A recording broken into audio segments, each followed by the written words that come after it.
Agri TV! Welcome to another episode of Happy Pets, Happy Parents. Summer na naman and for sure marami na naman nakaka-experience ng iba't ibang klaseng sakit ng ating mga alagang hayop. Nandito po tayo ngayon sa Pulilan, Bulacan, dito sa RNG Veterinary Clinic upang pag-usapan natin itong mga common diseases tuwing summer. Kaya tara mga ka-Happy Pets, samahan niyo po ako. Good morning mga ka-Happy Pets! Nandito na po tayo sa loob ng RNG Veterinary Clinic at kasama na po natin si Doc Girly. Magandang umaga, Doc! Hello, good morning Miss Abby. Good morning ka-Happy Pet Parents. Welcome to RNG Vet Clinic. Ayan, Doc, ang ganda ng topic na pag-uusapan natin ngayon. Siyempre, summer na naman and for sure, yung ating mga pet parents dyan ay makaka-experience na naman ng mga iba't ibang sakit sa kanilang mga alagang hayop. So, Doc, dito po sa inyong clinic, ano po ba yung mga common disease na nai-experience nyo sa inyong mga client pagdating ng summer? Okay, marami tayo na-experience regarding that. Kasi, kumbaga sa ano, tayo ay tropical country, seasonal, di ba? Opo. So, isang madalas na nagiging reklamo ng mga pet owners ay bakit nangangati yung kanilang mga dogs. So, common naman sa atin yung tinatawag na galis or mange, diba? So, pagka summer, pansinin nyo, nainitan yung mga dogs, gala ng gala. So, talagang napakabilis na mag-spread. Isa pang problema ay mga tick and fleas, yung mga external parasites. Opo. Diba? Ang dami... Garapata. Yes, or sa pusa, mga fleas. Even dogs, nagkakaroon din ng fleas. So, meron din tayo na fungal skin infection. Dahil sa taas ng humidity, ay tumataas ang yeast production or ng fungus sa balat din ng mga pets natin. So, sa mga nabanggit mo nga, Doc, na sakit, ito po ba ay common parehas sa mga aso at pusa or may specific na sakit doon na common lang sa pusa at aso? Halos parehas lang sila. Halos parehas lang. Maaari nyo po bang mabanggit, Doc, kung ano ang mga signs and symptoms nitong mga sakit na to? Okay. So, common sa kanilang tatlo ay nangangati, namumula ang balat. So, ngayon, magkakaiba-iba na lang yan sa mga sites or yung mga kung saan lugar nagkakaroon ng unang sintomas ng pagkawala ng balahibo. Halimbawa, yung sarcoptic mange, nawawalan siya dito sa ilalim ng lieg, sa mga singit, sa mga paa.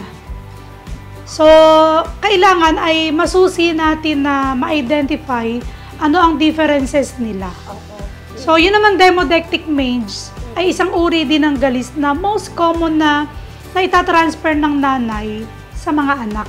Okay, so Doc, ito, maidagdag ko lang. Ang sarcoptic mange, ito po ba ay nakakahawa sa ibang mga alagang dogs and cats? Sa mga aso, common yan na yung mga higaan or direct contact. Di ba during summer, yung mga aspin natin na naka-free range or nakakawala, kung mayroong in-heat na aso, syempre, kakastahin niya yan or bubulugin. Kung yung lalaking aso, wala siyang mange or galis, yung babae meron, that's one way na matransfer yung sakit na yan. Doc, nakakahawa po ito sa tao? Yes. Makati din yan.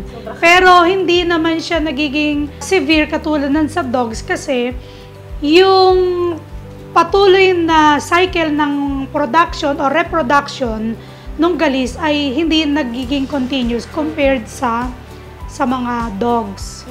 So, Doc, yung nabanggit mo naman po ng mga ticks and fleas, akala ko kasi ang ticks and fleas, buong season talaga nagkakaroon sila. Pwede sila magkaroon buong season. So, mas common din pala talaga sila ng summer. Yes. Tamang all throughout the year yan. Kasi nga, since tropical country tayo, on and off yung init, lamig natin, di ba? Pero, mas intense at mas mataas ang reproduction ng tick and fleas during summer kasi yan yung breeding season nila. Yung mainit yung panahon. Dok, ito, nakakahawa po ba yan sa tao? Yes. Kumakain ng dugo ang mga garapata or mga ticks. So, pwede silang kumabit sa hairy part natin or even sa mga legs natin kasi they will feed our blood. Sasak nila yung mga blood natin. So, Doc, ano naman po ang kinaibahan ng fungal skin disease sa galis? Okay. Sabi ko nga sa iyo, meron silang pagkakamukha, di ba? Nangangati, nawawala ng balahibo. Ito naman si fungal skin disease na to, infection, ay mapapansin mo na medyo mamasa-masa yung areas ng skin. Karaniwan yan, yung mga kilikili ng aso, sa singit. Tapos yung dito, yung sa may pisngi, laging nababasa. Yung iba naman dito sa gilid ng tenga. So, ang unang mapapansin mo dyan ay para siyang amoy rancid na mantika or yung maanta. Parang nagmamantika yung balat. Dok, ito, nakakahawa po ba ito? Oh, yes, of course. Nakakahawa din siya. Meron kasi yan na halimbawa yung mga yeast problem, Opo. yeast infection, mga malazisia. Pwede yan makahawa sa atin. So, itong mga nabanggit mo na sakit, ito yung madalas na na-experience talaga ng mga pet parents natin pag summer talaga, Dok. Yes, mas ano yan, mas common yan pagka ganitong mainit yung panahon. Naku, ngayon pa lang, Doc, ang dami-dami ko nang natututunan. At napakaganda nitong topic na to kasi nga sabi ko nga kanina, summer ngayon. At Yes. for sure, marami makaka-experience ng mga pet parents natin. Yan. Yes. So, Doc, next week magkikita pa ulit tayo para pag-usapan naman natin ang paano nyo nadadiagnose itong mga sakit na ito. Okay, sige. May re-remind lang ako sa ating mga pet Yes. parents. Mas mainam po na maging maingat tayo sa pagbili ng mga gamot sa mga online seller. Kasi po, hindi po natin alam kung yun po yung tamang gamot para sa case ng ating mga alaga. Mas mainam po na tayo ay kumonsulta sa ating mga veterinaryo para po tama ang dosage at tama yung gamot na maibibigay. Kasi po, maaari pong magkaroon ng adverse effect or allergic reaction, mas maging malala po ang problema. So, yun lamang po at nais ko pong ipabatid sa inyo na marami po tayong mga kaagapay na veterinaryo na handang tumulong sa inyo.